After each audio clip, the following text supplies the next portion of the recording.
Welcome everyone to our career panel discussion today. My name is Jennifer Clausing. I'm a grant manager here in SEAT. Adjust my camera a little bit. We're really glad you're here today. Just so you're all aware, we are just recording this discussion today so that others who aren't able to attend can view this later. The Faculty Early Career Development Program is a foundation-wide activity that offers the National Science Foundation's most prestigious award in support of junior faculty who exemplify the role of teacher scholars through outstanding research, excellent education, and the integration of education and research within the context of the mission of their respective organizations. This is a very competitive funding opportunity, so a well-written proposal is critical for success. The objective for today's discussion is to provide you with a unique insight into the career proposal process from current career awardees in SEAT, with the goal of helping you write the best career proposal that you can. SEAT's had the good fortune to house many career winners over the years in a number of engineering disciplines, and right now we have 4 active career awardees in our college, which is awesome. This shows SEAT faculty have the skill, drive, and focus that enables them to successfully obtain one of the most prestigious recognitions a junior faculty member can achieve. We're so fortunate that all 4 of our current career award winners could be here today to share their career proposal experience with you. And right now I'd like to introduce our panel participants. Dr. Austin Buchanan is an assistant professor in industrial engineering and management, and the title of his career project is Parsimonious Models for Redistricting. Welcome, Dr. Buchanan. Thank you for being here. Sure. Dr. Faraz Yusefian is also an assistant professor in industrial engineering and management. So we got 2 career awardees in industrial engineering.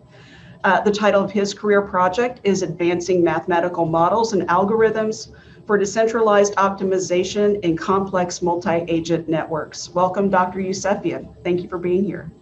Thank you for having me. Yep.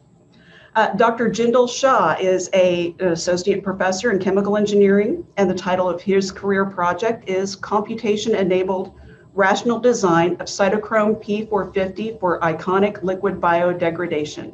Welcome, Dr. Shah. Thanks for being here. Thank you very much for the invitation. And last but not least, Dr. Shuadao Wong is also an associate professor, but he's in mechanical and aerospace engineering. And the title of his career project is Determine the Roles of Material Heterogeneity and Thickness Variability on the Stability of Thin Membranes. Welcome, Dr. Wong. Thank you for having me today. Yep. So for the next 30 minutes or so, I'll be asking our panel participants some questions about their career proposal experiences, with particular focus on integrating the research and education components of the proposals, because that's emphasized within the career RFP. And then afterwards, I'll open up the floor to a few questions from our viewers. Please feel free to use the chat window in Zoom to ask questions if you'd like. If you prefer not to ask them out loud, we'll be monitoring that.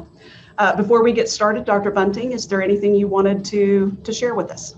Yeah, just Jennifer, I want to thank you for taking the leadership and putting together this panel. This is a pretty awesome experience to be able to draw from our own colleagues. So thank you for doing that. I want to thank you all for being here, for Nani Pybus, who's also a great resource when it comes to career proposal activities, and Pam. But please do not be shy about asking questions during the session. So thank you, Jennifer. Hope you guys enjoy the session. Thanks, Dr. Bunting. So I'm going to ask each of you our panelists, a question. But if our other panelists want to chime in afterwards on that particular question, if you have something you'd like to share that you feel would benefit our viewers, please feel free to do so. So let's get started. Dr. Buchanan, I have a question for you. From your point of view, what makes a career proposal different from a regular NSF proposal? I think the big difference is in the name, that the career proposal is about you and your career. And I think a standard grant is oftentimes for a shorter project, maybe 3 years. And I think the primary focus there is on the research. But for a career, I think they are looking for something a little bit bigger. It's supposed to propel you for your entire career and not just be on the research side, but also education and outreach. Okay. They really pay a lot of attention to the education and outreach and the integration of all of these three things. Okay, good. Thank you so much. Dr. Yusefian, before you started on your career proposal, did you have an opportunity to interact with the NSF program officer? And if so, how did that go? Yeah, that's actually a good question because I didn't have a good experience. I talked to I talked to one of the program managers, and the feedback I received was negative. So she said, don't send your career to our program. It's not a good match. I also emailed another program officer and kind of got the same message. And then I tried to read about like the synopsis of the other programs and see which one is matching what the idea I have. And this was a little bit risky for me because it was not a program that is home to my major, industrial engineering.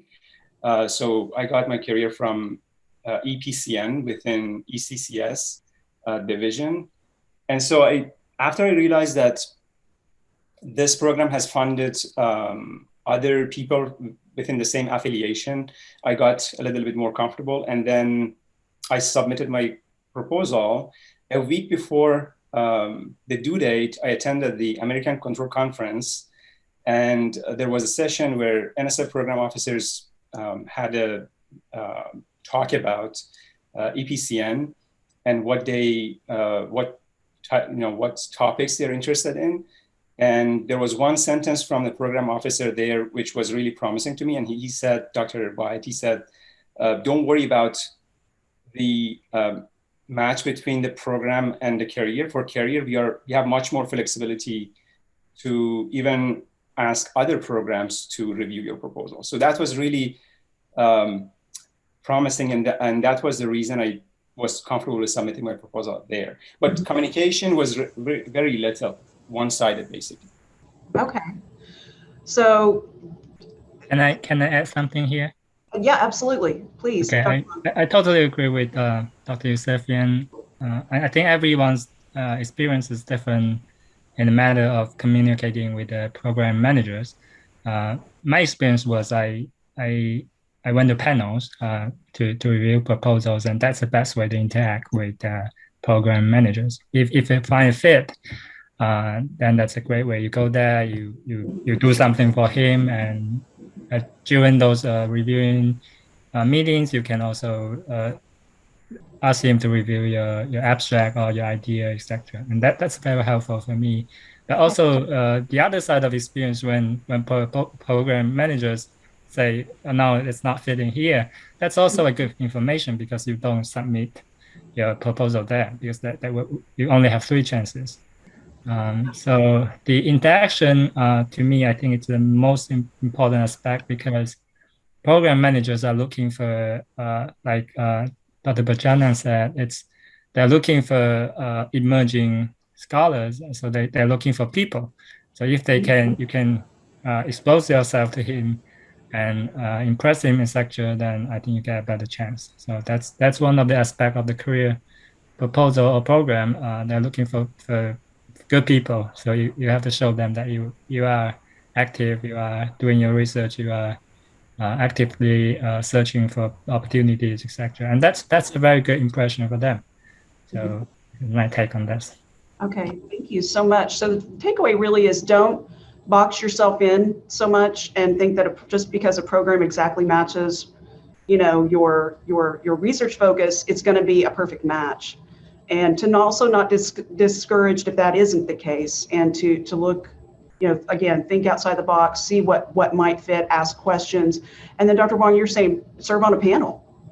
That would be helpful also, or yeah, just in terms of connecting, and reaching out to other other interested program officers. Yeah. Interaction is one aspect. The other side is when sitting in the panel, in that program how proposals are reviewed and how they evaluated them, and you got to put you're on the other side, so you're looking at proposals, so you'll be criticizing some mistake they make, so you probably will avoid that when you're writing those. So that's also the other good thing about. So a little insider information kind of Exactly. about how they work. Okay, that's very valuable. Thank you both so much. Jennifer, can I add something to this? Absolutely. Yeah, so I agree with both Doctors Wong and Yusefian. And so well, and I know Jennifer, you have that question probably later on, but in terms of planning, so if you think that your proposal might be suitable for this particular panel, then or on this particular program, and to be able to go and do a panel review in that particular program, it kind of helps that you start thinking about your career proposal much earlier, because let's say the career proposal is due in July, which typically it is, and you start shopping around, let's say February or March, then it might be too late for you to go and serve on a panel. So maybe early in your career, when you're in first, second year, you start thinking about it and maybe identify potential programs to which you might want to submit your career proposal, and then volunteer. And it depends whether you get a chance to review or not. But if you cast a wide net, you will definitely have some luck. Most program managers are really they really want to develop careers of junior faculty members, and they'll provide such opportunities. Thank you very much. That's excellent advice. And I was going to ask a question a little bit later on about, it was just how long did it take you to write your proposal? And, writing your proposal may take a while, or may not take as much time as we might think. It's all the work that goes up before that, and, getting to know who the programs are and what the programs are, who the program officers are, how they work. So there's some ground that needs to be covered before it sounds like, before you even get started on writing the technical piece of it, or does that make sense? Does that sound about right, Dr. Shah? Yeah, I mean, I would definitely say so, and then the way I approached this was when I was writing career, I wanted to make sure that my research would fit into a particular program. Because the educational component would take care of itself. I mean, it's easier said than done. But what programs are focusing on? They are focusing on certain areas. They want to fund maybe in molecular simulations or some materials. So as long as your research topic fits into those areas, broad areas, then it should be fine. So initially, when I approached program managers, I actually had only the research component that I actually sent. Because I think education component, no matter which program you might apply to, and I would like to hear other panelists what their take is on, or what their take is on this. But the educational component probably wouldn't change depending on the type of research you are doing. Okay. And it does play a role, but I think the major driver would be your research topic. Okay. For program selection. Good. Very good. Thank you for that. And I want to build on that just a little bit, because I wanted to ask some questions about the research, the effective research and education plans that they describe in the RFP, because in the RFP it states successful career PIs will propose creative, effective research and education plans along with strategies for assessing these components. So what did you have to think about, Dr. Shah, to put together an effective research and education plan that would span 5 years, because that's the duration of a career proposal, compared to a typical 3-year grant period? Yeah, that's a very good question. And I think at least when I was writing the career proposal, I had sort of difficulty isolating or really figuring out what's the broader impacts versus this education piece. So first I'll address probably those two aspects of a career proposal, where you need to have this research and education component integration, but there are also broader impacts. And many of us in our normal standard research grants, we do broader impacts, and broader impacts as it's defined by NSF is it could be just due to the research that you're performing. So let's say you're performing research on engines, which you have direct sort of application in airline industry, or Tinker Air Force Base and things like that. So the research itself drives the broader impacts. And then there's sort of this gray area where where would graduate students, undergraduate students involvement in research would fall, right? So it could be broader impacts, or maybe training the next generation. So you can put that in broader impacts. For the education component, what I focused on was my research is in computation. So how can I sort of increase the computational awareness in general population? And when I say general population, like undergraduate student, graduate students. So you try to design courses. So that's something, one of the things that I propose. So I actually kind of broke the education component in various layers. One was just focused on students. One was the pipeline of students coming in. So we have high school students or middle school. Can we strengthen that pipeline? Can we introduce computation there? So then I propose to actually train high school teachers, and then whether it's you cannot train each and every one in 3 years or 5 years. So that's an ongoing activity that NSF could see that, or once you develop these workshops, they could be self-sustaining. Teachers can actually go and once they are on web, they can learn the material. And I actually, I know there's another question on budget also, but I did put money for the teachers on these workshops. So what I have been advised, what I was advised that if you put some money towards the education component, that that shows that you are serious. I mean, there's always this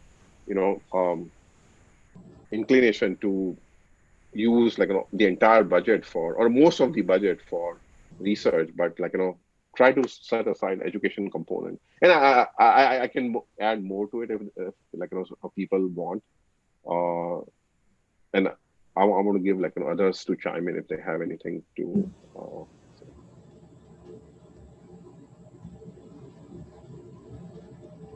Can I add something here? So for me, I think the most important thing is a kind of a synchronized research plan that kind of cover everything you did. Because in the early years of my career, it's easy that when you go to NSF, you're going to be pushed away to do things different from your PhD work. So for example, my PhD work was in mechanics of flexible electronics. Those are microelectronics devices, and then we do mechanics of that.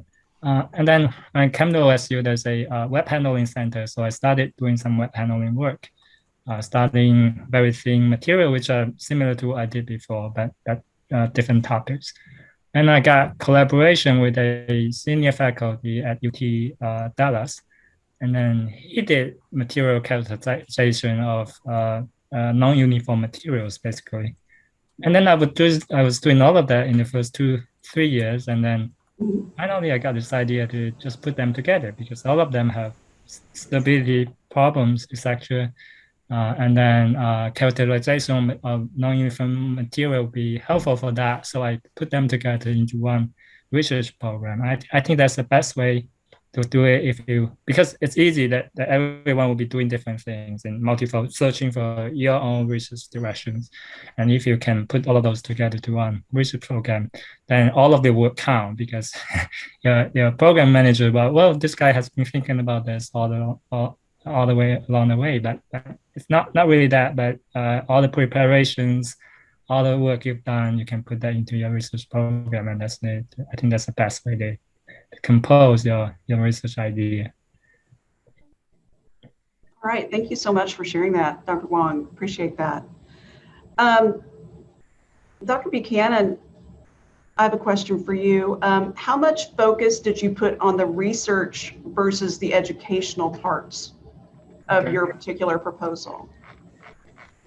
So in terms of maybe the page length is a good indicator in the proposal. So I'm looking at the proposal right now. It looks like the research plan is 2, 3, 4, 5, maybe 5.5 pages for the research, specifically the research tasks. And then I have one page on education, one page on outreach, and then kind of a half page on the integration of those three. So getting the research out there, and then discussing how you branch out with that just a little bit. But it sounds like, you know, you obviously want to make sure your research plan is solid. Otherwise, you don't have, you know, the educational and outreach portions of it. Okay, thank you. For sure. Yeah, and I'll say that I think a lot of my educational tasks and outreach tasks are, you know, of course, related to the research. And so I need to talk about what I'm doing in the research before I can talk about bringing it into the classroom. Okay, very good. All right, thank you for that. Jennifer, can I quickly add on this? Sure. Yeah, so like, you know, when it comes to education piece of it, or the integration of it, like, you know, I really got a very nice advice from Nani, that, like, you know, treat education component as, like, you know, as if you're writing a research, like, you know, basically you're doing education research, right? Okay. Because whatever activities you are proposing, you know, if you can show this evidence that, like, you know, these activities have effectiveness, so, like, you know, if somebody has done it. So, like, you know, the way I said, like, you know, so basically, like, you know, you cite references that, like, you know, these things have been, you know, performed. So, like, you know, I said something about, like, you know, in North Carolina, they have this particular program. But, like, you know, why that particular program cannot be replicated in Oklahoma, and, like, you know, how we have, like, you know, unique challenges as well as opportunities to, like, you know, bring something like this to Oklahoma. So, like, you know, I think if you show that, like, you know, the integration and, like, you know, how you have thought about it, what people have done in the field, I think, like, you know, I'm not saying it's make or break, but, like, you know, it'll at least, like, you know, bring some visibility to your proposal. So and I must thank Nani for that advice, like, you know, so. Awesome, thank you so much. Dr. Yusefian, I have a question for you. So the statement that I read out from the RFP said, you know, successful career PIs will propose creative, effective research and education plans, along with strategies for assessing those components. So what strategies did you propose for assessing the research and education plans in your proposal?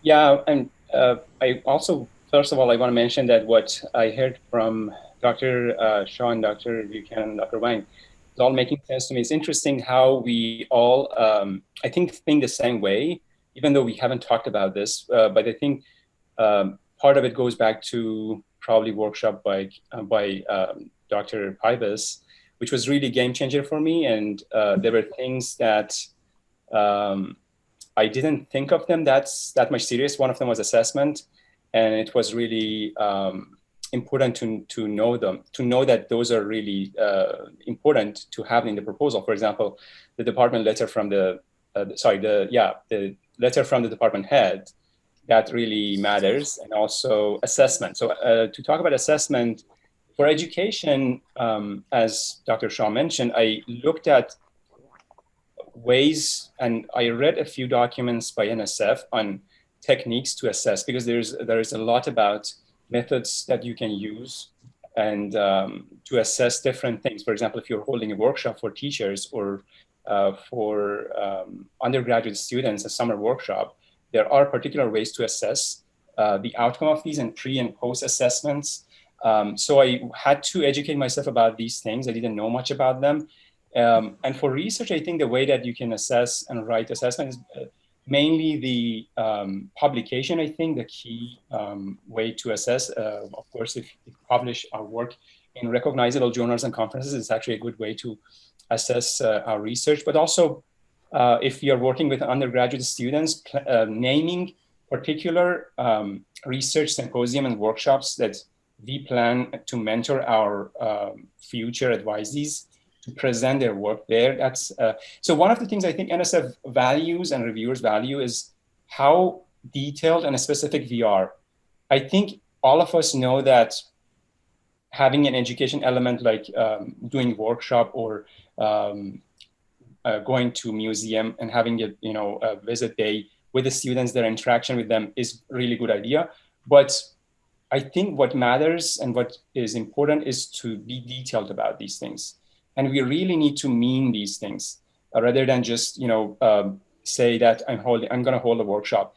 And so, yeah, I think these a little bit take time, but it's really worth it to make sure that we tell an integrated and detailed story about what we really mean. And one of the things that also helps is if we are trying to, let's say, lay out an education plan, it's good to be specific about what year we are talking about. And having an integrated education plan is not just integration with research. Being integrated throughout the 5 years is also important. How, for example, in my case, I plan to start with having workshop for teachers in the first couple of years, and then bring in high school students into the workshops, and then try to build an outreach program to high school students and after school program. So by the end of the 5th year, it's going to be much more productive than the first year, because it takes a couple of years for me to know about the high school. So, and assessment as well. So, and I think the other factor is dissemination. How are we going to disseminate the outcome of our integrated education and research program to other people? That's also really important for the audience and for the NSF as well. So yeah, and the other point I wanted to mention is the career workshop by NSF. That also was really a big game changer for me. I think if I didn't attend that, I didn't have a clear idea how to write my proposal. So that workshop and Dr. Piva's workshop was really helpful to me. Thank you for sharing that. And on Dr. Buchanan, could you tell us a little bit about the link you put up in the chat for the assessment of the education task? You know, Dr. Yusefian was talking about reaching, using your resources, finding resources, and you've put one up for us. Yeah, so I'll say the assessment part of it was something that was completely new to me. So I didn't know where to start. And so I talked with a coworker in my department, Dr. Baskey, and I guess when he was preparing his career proposal, and he had talked to some people, I forget which department within OSU, but they had pointed him to this SALG instrument. And so I looked into that, and I think the recommendations that I had gotten were that it's good if you can kind of use an existing tool kind of out of the box, that you don't need to create your own assessment procedures. People have already studied these things, so to the extent you can reuse, that's good. Mm-hmm. And so that's really all that I did. I can't say that I put a ton of my own thinking into it, other than trying to pulling in and using what other people had developed. And that's a place to start, right? Best practices somewhere else. If that information's available and you're starting from zero, then yeah, you pull from whatever resources you can find, and that's good. So yeah, Jennifer, go ahead, Dr. Shah. Yeah. So actually, we have really good resources on campus. So I would actually reach out to ITLE folks, and then for my career proposal, so there's something called Crystal Center for Research in STEM Teaching and Learning. It's in the education department, just behind Whitehurst. So they do research on STEM teaching and learning. In the summer they have, or they used to have now, K through 8 or K through 12 sort of these camps. So I attended K through 8, K through 12, 2 consecutive years. I made a connection with a faculty member there, and people there are very cooperative, and you might want to just enlist their sort of help.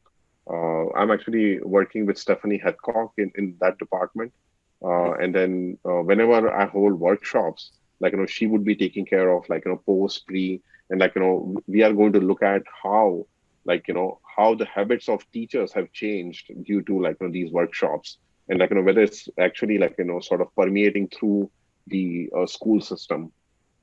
So because of the pandemic, we have not had a chance to hold any workshops, but this is something that we can definitely make avail of. So I would also look at education department, ITLE here at the OK State. So OSU. Very good, thank you so much. And that kind of helps me lead me into the next question. Dr. Wong, this is for you. Did you seek any assistance with reviewing and or refining the technical components of your proposal before you submitted it to NSF? Yes, thank you for that question. I have a very good mentor in my department, Dr. Luca, and he's a very successful scholar. He got NSF funding almost every year, so he knows very well about writing proposals, etc. to NSF, especially to CMMI programs. And I seek help from him at the get-go of my writing. So I sent him my abstract, and then starting from there, we started talking about my idea and how to formulate it into a very well-rounded research plan. Of course, he reviews the technical part of my proposal. I don't think I get my final version to him, but the formulation of the idea is the most important part. As long as you get, for example, your research hypothesis clear, then everything else follows. So I get tremendous help from him, and then also some of my former colleagues. I send them my abstract and ask for comments. And also, of course, like I said earlier, I went to NSF panel and asked for advice from the program manager as well. So I think all of those helps, because if you're thinking yourself and you're writing, sometimes you don't get the idea passing through. So sometimes you ask for others' ideas, and when they look at your abstract, they will say, "Well, I'm not very clear at this sentence what you're trying to bring out." So you will polish based on that. So I think it's a great way to improve your writing and get your idea clear to others.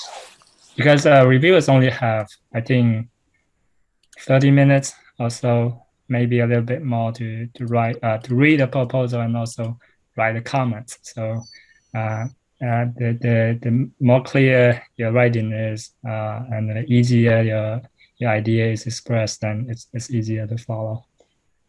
All right, very good. Thank you very much. Thank you. So, Dr. Yusefian, I have a question about budget. I think we all know there's a very hard limit pretty much on how much funding you can budget for your career program, depending on which directorate you're submitting it to. So how did you handle the budget portion of your proposal? Yeah, I think one of the things that matters is the program the program I sent it to, they said it has to match exactly with 500K. So if it was not, I think a couple of people who I knew and got funded from the same program, they actually had the proposal returned to fix it. Well, it was not returned, it was reviewed, but so that's one thing to note. It depends on the program. But I spent time on really writing the budget as an integrated budget in terms of making sure that I spend money on every little thing that I want to do. For example, particular conferences I want to attend and my students are going to attend, and budgeting for those. And also, as Dr. Shah mentioned, a particular part of the budget is for education. And I was also generous in assessing or assigning budget for education because I knew that it matters. And also students. One good thing about the budget is as we plan for it, it actually helps us with what we are going to do and what or how many, for example, students we are going to supervise. And that tells you how much time you would be able to spend on each part. But yeah, I think it really is important to write a good budget justification and make sure that you start with the most updated rates, because if the rates are not updated, if you start with an outdated Excel sheet, you may end up with the wrong budget. And, so that's one thing to note.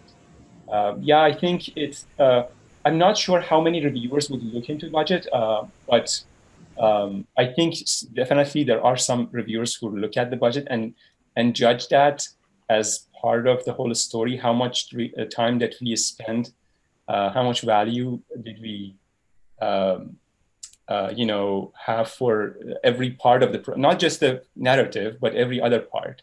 And also the letters, the recommendation letter, and also the support letter from high schools, from other places that we plan for our education program, that also matters a lot. All right, thank you for that. Our other participants, is there anything you'd like to share in regard to the budgeting part of this? Dr. Buchanan. Sure, yeah, I'll jump in. So $500,000 seems like a lot of money, and it is, but when you're spreading it out over 5 years and you're comparing it to other grants, it's $100,000 for a research grant per year isn't a ton. It'll support a student and then maybe a little bit of summer salary for yourself. And I guess fortunately in my case, I didn't have to also cover equipment. So all of my research is computational and mathematical, but so I wanted to make sure I had a student 12 months as an RA. And then I also wanted to make sure that I had enough summer salary for myself. And I think some people may look at it, if you're asking for 1.5, maybe 2 summer months, if you're up on that upper end, some people might think, oh, you're just being greedy trying to get 2 months of summer salary. But I think it actually may work in your favor if you're asking for 1.5 or closer to 2 months. And the reason is it shows that this is your primary focus and that you intend to work a lot on the career itself and not have your time diverted among a whole bunch of different projects. Very good. Thank you for sharing that. Yeah, the limitation on the funding, I know, has got to be a challenge for most folks when you consider, and this is not an indictment of FNA, but half of it is FNA. And so now you're down to $50,000 a year, roughly, or not 50,000, but like you said, 100,000 a year, trying to figure out how to divvy up that funding and make sure that you can do the work and it's priced right and you're not overextending yourself or overpromising what you can do and trying to make that work. So thank you for mentioning that. Dr. Shah, go ahead. Yeah, so one thing, and since you mentioned about FNA, when you're holding workshops or having undergraduate students work in your lab or high school students, you can actually charge that against as a participant cost, so that I think then there are no FNA. But then the downside is you cannot rebudget to do something that you want in your research. So but this is something that people can think about. That if you're there, if you are inviting a high school student or high school teacher, you can put that money in participant cost rather than having that in the main budget. You're right, and you mentioned this too. NSF is pretty flexible with their grant terms and conditions, but participant costs they are very, very picky about. And so if you're going to put money into participant costs, that's where it needs to be spent. Spending it on something else is not something that they are happy about. I say that, but that you have to get prior approval to do it, and you better have a good reason to. So, yeah, thank you for mentioning that. I wanted to add one comment about participant costs as well. I think one of the things that I had misunderstanding about was that if we can have maybe a co-PI type of person from, let's say, education department or some other department that could help with our career, or particularly about the education plan, I think it's something that is not common. For example, if I want to have a colleague from education department to, and particularly if they want to have, let's say, summer salary for their efforts, I think that's something that is not aligned with what the career proposal says. But the participant costs, which I also had in my proposal, was mainly for teachers and the activities that I'm going to do about the after-school program and all that type of costs. Yeah, so I think it's important to realize that the participant costs, and there's a very detailed explanation about that substation and also the APT document. Yeah, no, absolutely. And, participant costs are costs associated with providing a benefit for someone else. It's not a wage, it's not reimbursement. they're either you're buying workshop binders, putting those together, that the participants benefit from, but it is not compensation. And so that's the thing to be aware of. And like you said there, Dr. Yusefian, there are very good descriptions of what is and what is not considered participant cost out there. And of course, you can always ask your friendly neighborhood seat research folks. We will happily talk to you about that as well if you're still not sure. So thank you. So Dr. Wong, question for you. Yes. What were you able to do in your proposal that you feel put you over the top? What was the difference maker in your proposal that made it successful? I think, like I said earlier, the most important thing is to formulate your objectives very clearly. And as long as that is clear, everything else follows. Like my proposal was to study the relations between material non-uniformity and buckling behavior. So I have those two things very clearly laid out. And then my research plan follows that I would do a series of material that have different levels of non-uniformity, and then I will test their buckling loads basically. So it's one-to-one. A causes B, and then I study A and B. I put those things together and validate that to see whether or not my hypothesis was correct. So it's the same thing like the panel was talking about the assessment plan, and it's the same thing. As long as your objective is clear, then the assessment methods is clear, right? So your objective is to test this hypothesis, and if your plan is based on is focusing on this testing this hypothesis, then that's the assessment of your research plan.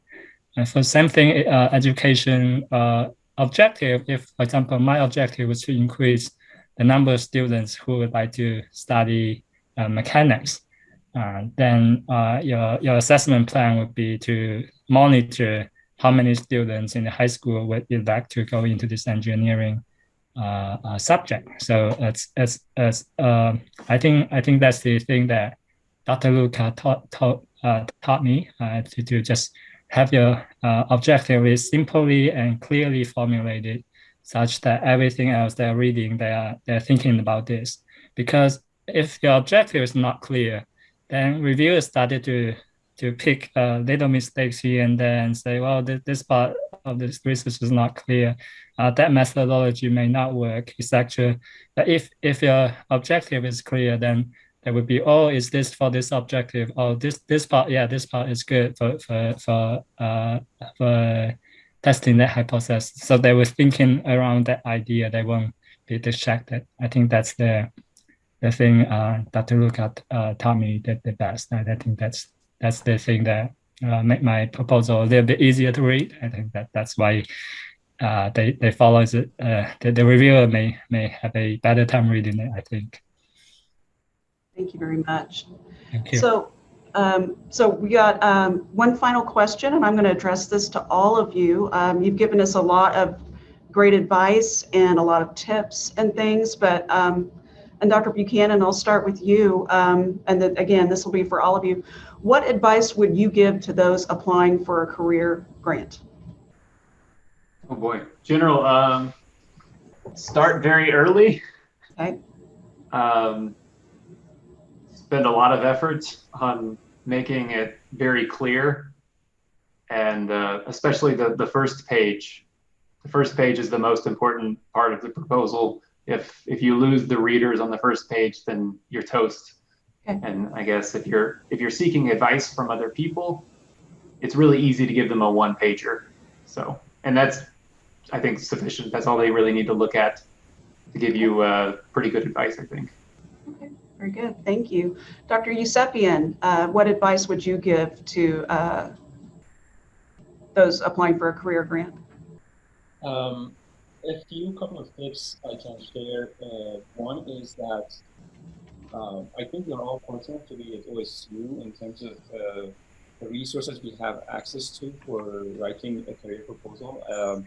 I didn't realize this until I got my proposals submitted, I think every assistant professor in OSU has pretty much all the resources they need to write a really competitive proposal. That's one thing to realize. I think that gives us confidence to write a good proposal. The second thing I want to share is,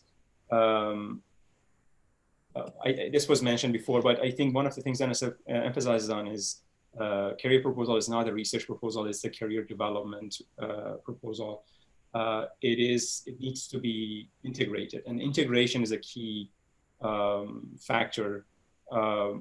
I spent most of the time of the last 2 months before submission of the proposal, I spent the most of the time on writing the education plan rather than the research plan. I got a really good tip from Sandra Shearer, our department head. We said that you have been working on your research for many years and you are really good at writing that section.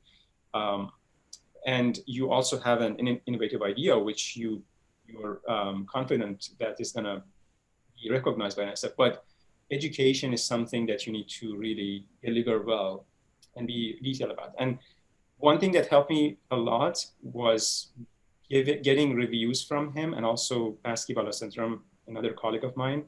These guys had attended panels, I think career panels, and they really had a good idea about what is a good proposal. So overall, I think talking to people and reading the details of these documents by NSF, PAPG document, and also workshop, I think they all are important to keep in mind.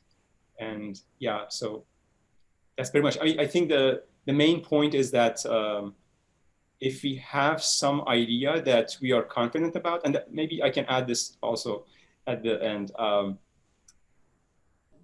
we shouldn't, I think it's not a good idea to rush into writing a career proposal if we have just 3 years.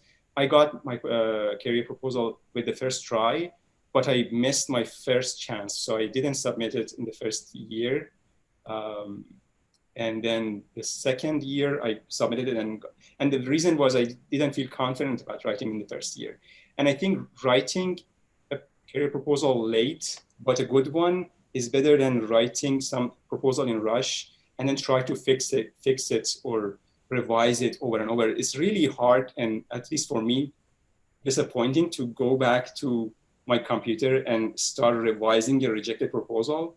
So for that reason, I really try not to write one, but if I write it, write a good one so that it gets accepted. Right, very good. Thank you so much. Dr. Shah, what advice would you give to folks who are planning? Go ahead. Sure.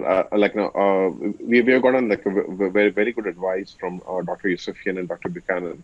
I'd like, maybe 2 or 3 things that might be useful. And once again, I'll echo the sentiment that we have fabulous resources on campus. So we should make use of those. I've interacted throughout my career at OSU with Nani Fibers and Pam. They have been very helpful reading my proposals and offering very good feedback. The other thing is once again, that goes back to Nani was this whenever you write a career proposal, this is not a research proposal, and it's not even just a 5-year thing, or you establish a career and then that's over. Treat this as something that you launch your career with. So you want to be detailed enough that you can do it in 5 years, but that should also set the stage for the research that you would be performing over maybe career next 10-15 years. So there is this Goldilocks thing that you have to strike, but iterations can help. The other thing about when to write proposals, and I agree that it's great to write a proposal very well and then get it funded.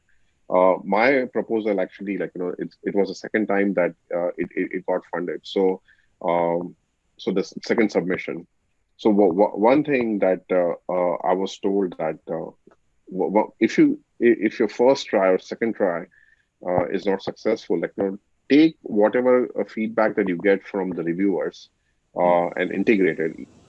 even if you don't agree with the review, you have to sort of weave it in a way that doesn't come across that you're just shooting down the idea.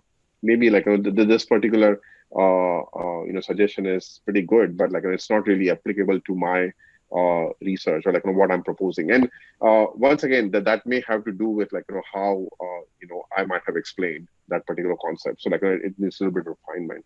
So if you get feedback, I hope everyone's proposal gets funded in the first try. But if it doesn't, make sure that you integrate the reviews that you get in the second try. If you are if that person shows up again in the panel, it's rare, but it does happen. You don't want to hear that we gave feedback and they didn't incorporate. So that is one thing that I would keep in mind. Yeah. Very good. Thank you so much. And Dr. Wong, again, last but not least, what advice would you give? I think I have three little advices. One is to polish the ideas really well, your research idea especially. Talk with your mentors, your former colleagues, your people working in your field, etc. Work with them, polish the idea until it's crystal clear that anyone who reads it knows what you're doing. I think that's the first important step. And also by doing that, you will get advices from senior faculty, especially or senior scholars who has tons of experience working on writing proposals. So I think those are very precious ideas that you can get from them. And then secondly, is to work with people, to work with your program managers, etc., to let them know your work, let them know you are working very hard on your proposals. Like my first experience, my first phone call with the program manager wasn't pleasing. He was not encouraging. But then in the end of that phone call, I asked him to go to the panel. And in the end, he got me into the review panel.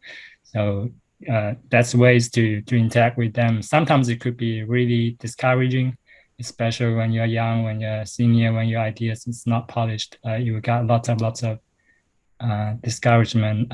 Don't get beat down by those. Try to think positively and try to get ways to work. And last but not least, if English is your second language, like me, get help from SEED research proposal development program. Like Pam read and edit each and every proposal that sent out.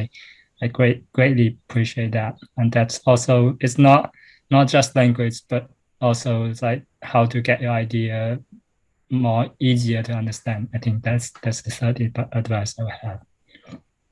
Right, very good. Thank you so much. Dr. Buchanan, I noticed you put something in the chat for us. You created a revision plan the first time you got rejected.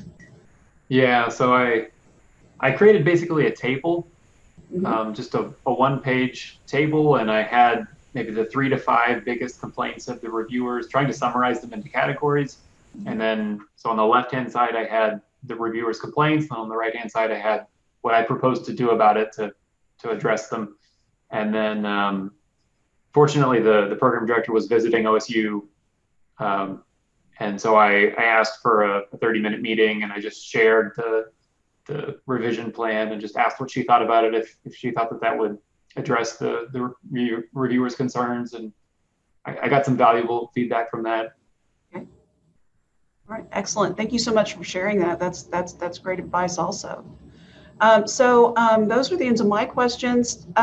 So thank you all panelists for all of the valuable advice you've shared with our viewers. To our attending faculty, do you have any questions for our panelists, that anything that we maybe have not covered in our conversation today?